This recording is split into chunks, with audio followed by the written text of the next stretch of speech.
Goleada histórica do Vasco da Gama para cima do Santos Futebol Clube, jogando fora de casa, no Morumbi, cheio de santistas. A diretoria do Santos resolveu mandar mais um jogo no Morumbi, na capital, onde tem muitos torcedores, e vimos um 6-0 do Vasco, fora o baile, né? Que partida, talvez não, né? Foi a melhor partida do Vasco na temporada. Torcedor que vem sofrido nos últimos anos, mais uma temporada ruim, essa que é a verdade. Não à toa tá ali brigando contra o rebaixamento, com essa vitória conseguiu dar um respiro. Então, uma vitória como essa tem que realmente ser celebrada, comemorada, que não é todo dia. É histórica, independente do momento dos times, daqui muito tempo vai ser lembrado. Lembra aquele 6-0? Do Vasco contra o Santos, quando o santista estiver conversando com o vascaíno, Coutinho de um lado, Neymar do outro, pensando em voltar para a seleção e só deu Coutinho. Enfim, isso tudo vai ser lembrado, uma goleada como essa, né? Um 6-0, isso realmente fica marcado, né? O Santos não tomava 6 gols desde não sei quanto, o Vasco nunca tinha vencido o Santos no Campeonato Brasileiro por 6 gols, até um dos personagens, não tem como correr disso, é o Neymar, nunca tinha perdido na história, na carreira dele, por nenhum clube que passou, nem em seleção por 6 gols de diferença, a pior derrota sofrida pelo Neymar. Então tudo isso entra em campo e a importância da vitória de ontem para o Vasco. Mas vamos debater aqui o jogo, como foi, mas também do viés da ausência do Verratti. O time melhorou sem ele? Será? Eu vou dar minha opinião e eu quero muito saber a sua. Pode deixar nos comentários pra gente trocar essa ideia. Quem comenta aqui sabe que eu sempre respondo todos os comentários, beleza? Antes disso, só deixa aí seu like no vídeo, se inscreva no canal. Quem não tá inscrito ainda, se inscreva aí no canal, mande pros amigos, fala pra galera chegar junto aqui e ajudar no Fala Conrado, beleza? Mais vídeos vindo por aí, aproveita depois desse, continua aí, veja os outros também. Vamos lá, vamos falar desse Vasco da Gama. Lembrando que o Verratti estava suspenso, não pôde jogar, e aí o Fernando Diniz escalou o David na frente, no lugar dele, mas ele não foi um centroavante, né? Foi o Vasco que teve o Ryan, continuou pela direita, né? Mas com liberdade para vir por dentro. Coutinho era o 10. O Nuno Moreira, que jogava na esquerda, ele caiu um pouco mais por dentro, né? Foram dois armadores ali, ele e Coutinho. E aí o David entrou, ele jogava pelo lado esquerdo, mas claro, ele vinha muito por dentro, né? Teve essa movimentação constante no ataque do Vasco para suprir a ausência de um centroavante, de um camisa 9. O Vasco, inclusive, não tem outro, né? Tem os garotos da base que estão subindo aí, tem o GB, o Léo Jacó entrou ontem também, que não é aquele centroavante, né? Mas fazendo muitos gols na base. Então ele optou por jogar sem a figura do centroavante. E foi muito bem o time, né? De novo, foi 6-0, mas não foi por acaso, realmente foi um banho de bola do Vasco que, é bem verdade, já vinha bem em outros jogos, no sentido de criar oportunidades, mas nem sempre a bola entra, né? E o Diniz, eu acho que ele foi muito feliz na coletiva falando sobre isso, e eu concordo com ele. O Vasco já tinha criado bastante em outros jogos, mas a bola não entrou, mas também tomava lá atrás, enfim, foi um dia iluminado, é bom lembrar, para a gente ter esse debate do Verratti ou sem Verratti. Um dia iluminado, acontece. O golaço que o David faz, aquilo não é fácil, né? Quantas vezes o David vai ter esse cruzamento, ele vai pegar de primeira e acertar aquele golaço? Difícil, a calma do Tietchan, viu o Coutinho dando aquela cavadinha antes, entrou na área, fez igual, golaço, muito parecido a finalização, né? Incrível. Enfim, foi um dia que realmente estava tudo dando certo, Piton fazendo de cabeça, mas claro, por méritos. E claro, também do outro lado tinha um Santos que também vive uma situação muito difícil, apesar de ter Neymar, tá ali brigando junto com o Vasco da Gama para fugir, né, do Z4, para fugir do rebaixamento. Perdeu o técnico, né? Kleber Xavier foi demitido logo depois, um 6-0 desse, deixa cicatrizes profundas, não tem como. Aí o Kleber Xavier, que estava fazendo seu primeiro trabalho como técnico, foi uma aposta dessa diretoria do Santos, do Marcelo Teixeira. Ele era auxiliar do Tite, né? Primeira vez no comando de um time e não deu certo, né? Já está saindo, vamos ver como é que vai ser a sequência para o Santos. Mas vamos falar disso, do time sem o Verratti. Na minha opinião, o Verratti, primeiro, isso não é nem opinião, né? O Verratti é o artilheiro do ano no futebol brasileiro.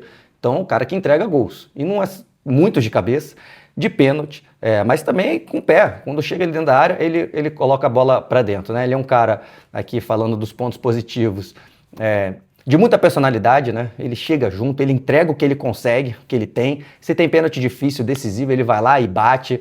Fez agora recentemente, convertendo pênaltis difíceis. Enfim, é um líder dentro de campo, briga até o final. Mas agora, o que o Vasco perde quando ele tá fora da área? Ele é muito limitado, né? Tem a questão da idade, já tem 36 anos, vai fazer 37 nesse ano. É mais lento, né? Não é só a questão da qualidade técnica, é mais lento, então o time quer tocar a bola, tocar, aparecer, dar dinâmica, correr atrás da zaga, ele fica devendo, mas eu acho que principalmente essa parte técnica, né? Tentar ali uma combinação de jogadas, ele fica devendo um pouco. Então, muitas vezes você fica pensando, pô, será que não tá atrapalhando? Será que tá...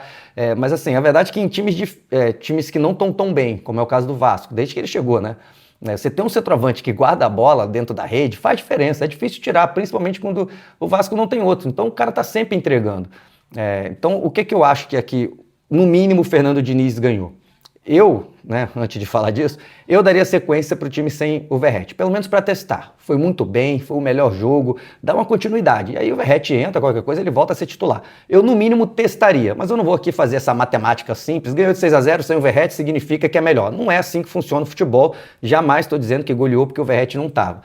Mas eu acho que se deu para notar, ver, observar uma nova forma de jogar que merece uma continuidade nos treinamentos e também em jogos. Eu acho que, no mínimo, isso o Fernando Diniz ganhou. Mas, sim, não estou aqui cravando que vai ser melhor. O Verratti tem um histórico, de novo, o cara está aí metendo gols, brigando por artilharias o tempo todo. É artilheiro do Brasil.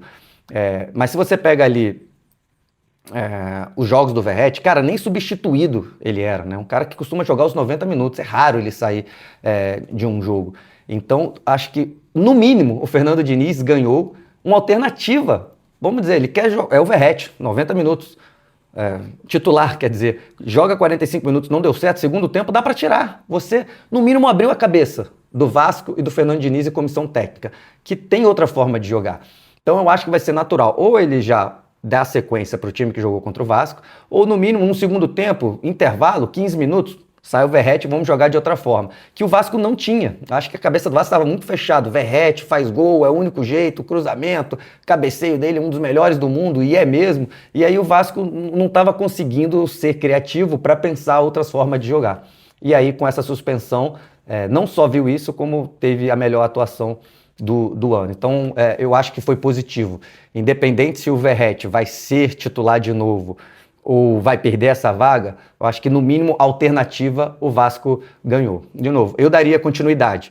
Daria continuidade porque foi feito para a gente ver se esse time realmente vai jogar bem mais jogos. Um jogo é pouco, um jogo que deu tudo certo, que o Santos também estava muito mal, como eu disse, estava todo mundo acertando tudo, aquele dia iluminado, não vai ser assim sempre, mas a gente já viu o Vasco jogando muito mal com o Verratti também. Então eu acho que foi muito positivo nesse sentido. Não é uma decisão fácil, de novo, não é fácil tirar o cara tá metendo muito gol, cara. Você vai tirar o seu centroavante? Mas, assim, eu testaria, mas no mínimo eu acho que tem esse positivo. A gente vai ver mais no segundo tempo o Verratti sendo substituído, se esse for o caso. Então foi realmente uma vitória acachapante, histórica, que lava a alma. Torcedor vascaíno está sorrindo demais, como não sorria há muito tempo. E ainda o Fernando Diniz ganhou um novo jeito de jogar, que aí ele vai escolher se vai ser desde os primeiros minutos ou no segundo tempo. Ele vai poder, aí durante os jogos, ter essa questão. E mesmo se o Verratti for para o banco, você vai ter uma opção para, no segundo tempo, um cara que briga muito, que é bom de cabeça, quando você tiver um jogo mais fechado, entrar um centroavante. Enfim, não tem lado negativo nesse sentido, é só questão de escolhas, e o Fernando Diniz vai ver o que é melhor para o Vasco da Gama. Vamos ver essa sequência aí de jogos, como é que o Vasco vai estar jogando. Eu acho que vai ser muito bom para a gente ver também o Coutinho voltando a ser protagonista. Foi um jogo que, de repente, pode dar uma mudancinha de chave ali para o Coutinho, claro, nesse esquema armado com o Fernando Diniz. Beleza? Me fala aí nos comentários o que você acha. Você iria de Verratti de titular ou deixaria ele um pouquinho no banco? Vou responder todo mundo aqui, beleza? Valeu!